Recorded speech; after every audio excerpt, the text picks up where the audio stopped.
রাজনৈতিক এবং আইনগত বিবর্তনের কথা সেখানে আছে, সেটা ইতিহাস হিসেবে অনেকে যারা পড়তে আগে পারে নাই তারা পড়তে পারবে।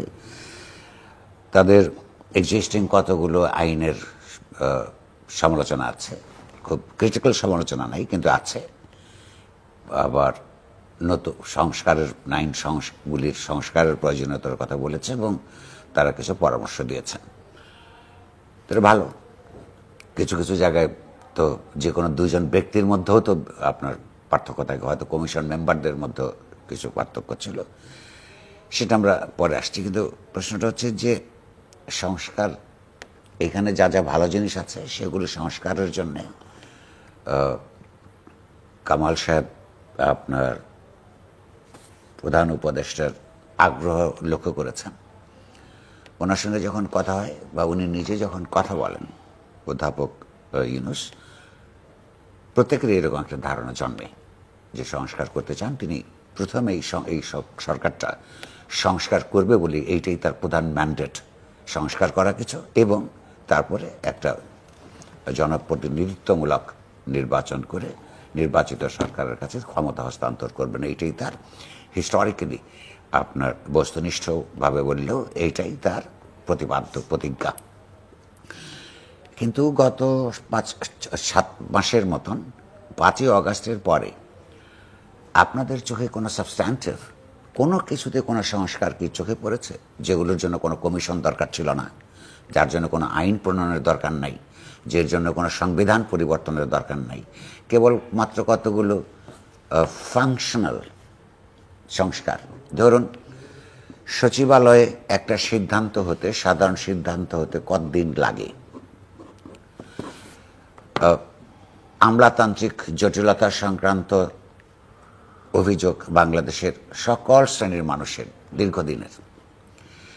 সেই আমলাতান্ত্রিক জটিলতা এবং তাদের কাজের কে ত্বরান্বিত, সিদ্ধান্ত গ্রহণ প্রক্রিয়া ত্বরান্বিত করবার জন্য কোনো রকমের পরিবর্তন হয়েছে বলে কোনো স্টেক হোল্ডার, কোনো নাগরিক কি লক্ষ্য করছেন? আমি নিজে লক্ষ্য করছি না, এবং যাদের নানান সংশ্লিষ্ট নানান পেশার লোকজন যাদেরকে সরকারের সঙ্গে কাজ করতে হয় তাদের মধ্যে এটা আমরা দেখি নাই। তাদের হতাশা দেখছি। ধরুন সরকার সংস্কার করবেন তো দূরের কথা, তার সিদ্ধান্ত বাস্তবায়ন করতে পারছেন না, দুর্বলতা কোথায়? ধরুন খুনের মামলা, এটা এখন সমাজের সবচেয়ে আলোচিত জিনিসগুলোর মধ্যে একটা। যারা আওয়ামী লীগের সাথে প্রত্যক্ষ কিংবা পরোক্ষভাবে সংশ্লিষ্ট ছিলেন কিংবা ছিলেন না এমনও, যাদের বর্তমান শাসকদের সঙ্গে কোনো রকমের নানান সামাজিক ব্যক্তিগত কারণে কোনো বৈরিতা ছিল, তাদের বিরুদ্ধে একের পর এক খুনের মামলা হয়ে চলেছে। আমরা লক্ষ্য করছি কমপক্ষে 2 জন মন্ত্রী, সম্প্রতি একজন ইন্সপেক্টর জেনারেল অফ পুলিশ, এবং যারা আপনার স্টেক হোল্ডার ছিল প্রত্যক্ষভাবে, যাদের নানান কর্তৃপক্ষের অধীনে নেতৃত্বে যে গণঅভ্যুত্থান হয়েছিল, তাদেরও কেউ কেউ নানা অংশে এই গয়রহ খুনের মামলার বিরুদ্ধে অবস্থান গ্রহণ করেছেন। মন্ত্রীরা যদি বলেন যে এই ধরনের খুনের মামলা হবে না নির্বিচারে, তারপরে যখন হয়ে চলেছে থামেনি, তো এটা প্রথম কথা হচ্ছে এই সরকার তার এই রাষ্ট্রযন্ত্রের উপর তার কোনো নৈতিক নিয়ন্ত্রণ প্রতিষ্ঠা করতে পারে নাই। খুব স্বাভাবিক ঘটনা যেগুলো, চাঁদাবাজি। আমি যেখানে নিউজের অফিস করি, এই 2 দিন আগে সেই জায়গায় এক ভদ্রলোক আওয়ামী লীগ করতেন, এলাকার মানুষ তাকে নিরীহ আওয়ামী লীগার হিসেবেই চিনতেন। 5ই অগাস্টে তার ওই স্বৈরতান্ত্রিক সরকারের পতনের পর ওইখানে তার একটা ব্যায়ামাগার আছে, প্রফেশনাল মানুষ ওখানে করে, উনি পাখির ব্যবসা করেন, সেটা লুটপাট হয়েছে।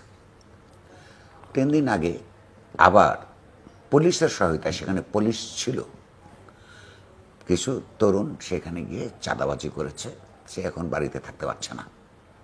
যখন আলোচনা হচ্ছে, যখন বলা হচ্ছে, ধরুন জাতীয়তাবাদী দল এখানে এই মুহূর্তে প্রধান রাজনৈতিক দল, তার নেতারা একাধিকবার প্রকাশ্যে বলেছে এরকম ঘটনায় যখনই তাদের কর্মীরা এর মধ্যে লিপ্ত হবে তাদেরকে থানায় সোপর্দ করবার কথা বলেছে।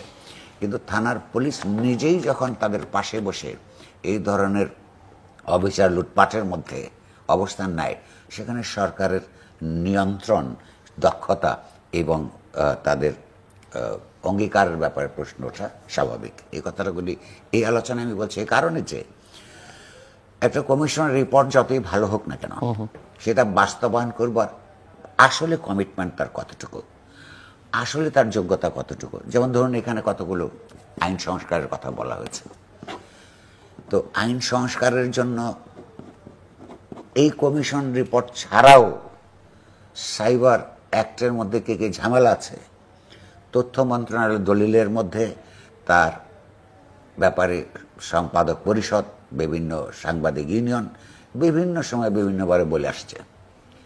এটা হয়তো ওনাদের কমিশন রিপোর্ট তৈরি করবার ক্ষেত্রে একটা কাজে লেগেছে, কিন্তু সেগুলো তো প্রস্তুত আছে, তো সেগুলো তো একটাও কোনো পরিবর্তন হয় নাই।